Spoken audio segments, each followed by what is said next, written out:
ഈ ലോക് ഭവൻ പറയുന്നത് ഈ ചീഫ് സെക്രട്ടറി ഇത്തരത്തിലുള്ള നിർദ്ദേശം കൊടുത്ത് ലോക് ഭവൻ അറിയിച്ചിട്ടൊന്നുമല്ല എന്നുള്ളതാണ് പറയുന്നത്. പക്ഷേ വിദ്യാഭ്യാസ വകുപ്പ് മന്ത്രി പറയുന്നത് ലോക് ഭവൻ പറഞ്ഞതുകൊണ്ട് മാത്രം അങ്ങനത്തെ ഒരു തീരുമാനമായി ചീഫ് സെക്രട്ടറി പോയി എന്നുള്ളതാണ്. അതാണ് ഞാൻ നേരത്തെ പറഞ്ഞത്. പല സംസ്ഥാനങ്ങളിലും നൽകിയിട്ടുള്ള ഇത് കേന്ദ്രം ആഭ്യന്തര മന്ത്രാലയം അല്ലെങ്കിൽ കേന്ദ്രം തന്നെ നേരിട്ട് ചീഫ് സെക്രട്ടറിമാർക്ക് കൊടുത്തിരിക്കുന്നത്. പക്ഷെ കേരളത്തിലെ മന്ത്രി എന്ന് പറയുന്നത് രാജ്ഭവനിലാണ്. പക്ഷെ അവരാണത് അധികാരം കൈകാര്യം ചെയ്യുന്നത്. എല്ലാ സ്റ്റേറ്റിലും ചീഫ് സെക്രട്ടറിക്ക് തന്നെ കൊടുത്തിരിക്കുന്നത്. ആ ചീഫ് സെക്രട്ടറി കൊടുക്കുമ്പോൾ സാധാരണഗതിയിൽ രാജ്ഭവൻ കൊടുത്താൽ പോലും ചീഫ് സെക്രട്ടറി എങ്ങനെ ചെയ്യും? നേരെ മുഖ്യമന്ത്രിയായിട്ട് കൺസൾട്ട് ചെയ്യും, ഇതെന്ത് ചെയ്യണം. ഇപ്പോൾ ഞങ്ങൾ കഴിഞ്ഞ ഗവൺമെൻറ്റിൽ നിയമമന്ത്രി ആയിരിക്കുമ്പോൾ ചിലപ്പോൾ ഗവർണർ ഓഫീസിൽ നിന്ന് നേരത്തെ കീഴ്വഴക്കമില്ലാത്ത പുതിയ ആവശ്യങ്ങൾ വന്നാൽ സ്വാഭാവികമായിട്ടും അവർ സെക്രട്ടറിമാർ നമ്മളോട് ചർച്ച ചെയ്യുമ്പോൾ നമ്മൾ മുഖ്യമന്ത്രിയായിട്ട് ചർച്ച ചെയ്യും, ഞങ്ങൾ കൂട്ടായിട്ട് ആലോചിക്കും. അങ്ങനെയാണ് എന്തെല്ലാം, അല്ലെങ്കിൽ എ ജിയുടെ ഉപദേശം പേടും എന്താണ് ചെയ്യേണ്ടത്, അങ്ങനെയാണല്ലോ പ്രവർത്തിക്കുക. ഇവിടെ രാജ്ഭവനിലേക്ക് കിട്ടിയെന്ന് അദ്ദേഹം പറഞ്ഞതേ ഉള്ളൂ. എല്ലാ സംസ്ഥാനങ്ങളും ചീഫ് സെക്രട്ടറിമാർക്ക് നേരിട്ട് അയച്ചതായിട്ടാണ് മനസ്സിലാക്കിയിട്ടുള്ളത്. അത് രണ്ട് ഘട്ടത്തിലും കാണും. ചിലയിടത്ത് മുഴുവൻ പാടണമെന്നും പറയുന്നുണ്ട്, ചിലയിടത്ത് ദേശീയ ഗീതം ആലപിക്കണമെന്നാണ് പറയുന്നത്.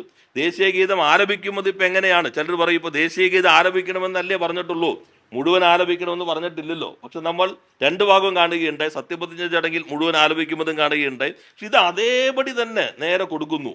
ഒരു പുതിയ നിയമം വന്നു എന്ന് മന്ത്രി തന്നെ പറയുന്നു. അതുകൊണ്ട് എല്ലാവരും ഉടൻ എഴുന്നേറ്റ് പാടണം എന്ന് അർത്ഥം വരുന്ന രൂപത്തിൽ ആ വകുപ്പിന്റെ മന്ത്രി തന്നെ പ്രഖ്യാപിക്കുന്നു. ആ വകുപ്പിനെയാണ് ചീഫ് സെക്രട്ടറി നോഡൽ ഓഫീസറായിട്ട് നിശ്ചയിച്ചിട്ടുള്ളത്. രണ്ട് മുസ്ലിം ലീഗ് ഭരിക്കുന്ന തദ്ദേശ സ്വയംഭരണ വകുപ്പും പൊതുവിദ്യാഭ്യാസ വകുപ്പുമാണ് നോഡൽ ഓഫീസായി നിശ്ചയിച്ചിട്ടുള്ളത്. അപ്പോൾ അവരാണ് ഇതിൻ്റെ ഉത്തരവാദിത്തം ഏറ്റെടുക്കേണ്ടത്. അപ്പോൾ അത് രാജ്ഭവൻ അയച്ചോ ചീഫ് സെക്രട്ടറിക്ക് അയച്ചോ എന്നത് പോലും ഒരു വ്യക്തത മന്ത്രിക്ക് പോലും ഇല്ല എന്നത് അത്ഭുതകരമാണ്. മറ്റ് സംസ്ഥാനങ്ങളിൽ ചീഫ് സെക്രട്ടറിമാർക്ക് അയച്ചു എന്നാണ് മനസ്സിലാക്കുന്നത്. അപ്പം തന്നെ ഈ ചീഫ് സെക്രട്ടറി ആരോടും ചോദിക്കാതെ ചെയ്യാൻ സാധ്യതയില്ലല്ലോ.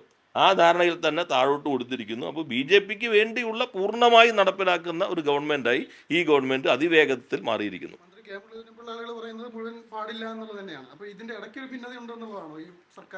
അല്ല, ഇവരൊന്നും വ്യക്തമായ മുഴുവൻ പാടണോ ഞാൻ പറഞ്ഞല്ലോ, ദേശീയ ഗീതം എന്നുള്ളത് ഭരണഘടന മുഴുവൻ തെരഞ്ഞാലും നമുക്ക് ആർക്കും കണ്ടുപിടിക്കാൻ പറ്റില്ല.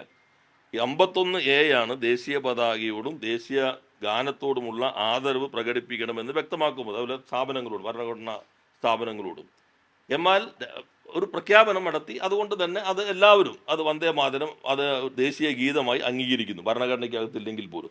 പക്ഷെ ഇപ്പം BJP അത് പൂർണ്ണമായി എന്ന് പറയുമ്പോൾ അവസാനത്തെ സ്റ്റാൻസ്, 2 സ്റ്റാൻസ് കഴിഞ്ഞാൽ പിന്നെ അത് വിശ്വാസവുമായി ബന്ധപ്പെട്ട വരുന്നത്. അതുകൊണ്ടാണ് ഞാൻ ബെഞ്ചമിൻ ഇവാനുവലിൻ്റെ കേസിൻ്റെ കാര്യം തന്നെ സുപ്രീം കോടതി ദേശീയ ഗാനത്തിൽ പോലും പറഞ്ഞിട്ടുള്ളത്. അപ്പോൾ അത്തരം ഭരണഘടനവും നിയമപരമായ കാര്യങ്ങൾ പറയാൻ തയ്യാറാകുന്നില്ല. നിങ്ങളിപ്പോൾ ഇങ്ങനെ വിവാദം എടുക്കുന്ന ഘട്ടത്തിൽ പെട്ടെന്നൊരു സർക്കുലർ ഇറക്കുന്നു.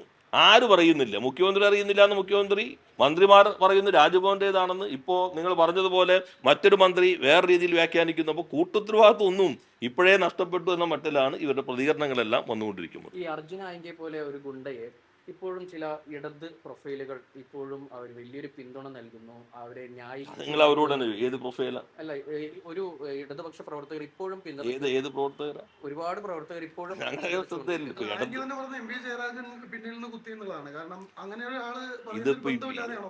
ഇതെല്ലാമാണോ പ്രശ്നം? അത് ആരെ നിങ്ങൾ എടുക്കുന്നപ്പോ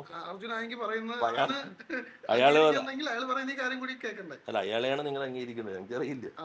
അല്ല, ഇപ്പൊ നിങ്ങൾ പറഞ്ഞ അനുസരിച്ച് അയാൾ പറയുന്നത് ഇതൊക്കെ നമ്മൾ ഒരു പോലീസ് ഇത്രയും വെല്ലുവിളിച്ചിട്ട് അറസ്റ്റ് ചെയ്യാൻ പറ്റിയിട്ട് പോലീസാകും. പോലീസ് ഇപ്പോഴും ചെയ്തല്ലോ, അത് നമ്മൾ അംഗീകരിക്കുക. അല്ലാതെ പിന്നെ അതുമൊക്കെ വേറെ പിടിക്കേണ്ട കാര്യം. തിരുവനന്തപുരത്ത് ഈ മത്സ്യത്തൊഴിലാളികൾക്ക് വേണ്ടി തെരച്ചിൽ നടത്തുകയാണ്. ഈ വിഷയത്തിൽ ഇന്നും മുഖ്യമന്ത്രി കൃത്യമായിട്ട് മാധ്യമങ്ങൾ ചോദിക്കുമ്പോൾ അതിനൊരു ഉത്തരം നൽകുന്നില്ല. പക്ഷേ മുഖ്യമന്ത്രി പറയുന്നത് കഴിഞ്ഞ സർക്കാരിന്റെ കാലത്ത് ഒരുപാട് പേരെ കാണാതായിട്ടുണ്ട്, 148 പേരാണ് കഴിഞ്ഞ സർക്കാരിന്റെ കാലത്ത് കടലിൽ കാണാതായത്. അങ്ങനത്തെ മറുപടികളൊക്കെയാണ്. അല്ല, ഈ വളരെ നിരുത്തരവാദപരമായിട്ടാണ്. ഇപ്പം നിങ്ങൾ തന്നെ ചിലർക്ക് ഇങ്ങനെ ചില സംഭവം കിട്ടിയോണ്ട് ഇതൊക്കെ ഒന്ന് മാറി കിട്ടുന്ന സന്തോഷം ഉണ്ടെന്നല്ലാതെ നാം കാണേണ്ടത് എന്താ? ഇത്രയും നിരുത്തരവാദപരമായി. യഥാർത്ഥത്തിൽ ആ പത്രസമ്മേളനത്തിൽ അദ്ദേഹം പറഞ്ഞത് തീരദേശമല്ലേ, നിങ്ങൾക്കൊക്കെ അറിയാലോ എന്ന് വെച്ചാൽ വളരെ മോശമായിട്ട് തീരദേശത്ത് താമസിക്കുന്ന മുഴുവൻ മനുഷ്യ അധിക്ഷേപിക്കുകയല്ലേ. ഏത് സന്ദർഭത്തിലാണ് ഇതുപോലെ ഒരു അമ്മയ്ക്ക്, ഭാര്യയ്ക്ക്, കുഞ്ഞിന് എല്ലാം തന്നെ തെരുവിൽ റോട്ടിലൊക്കെ വന്നിരിക്കേണ്ട സാഹചര്യം ഉണ്ടായത്? ഏത് ഘട്ടത്തിലാണ്?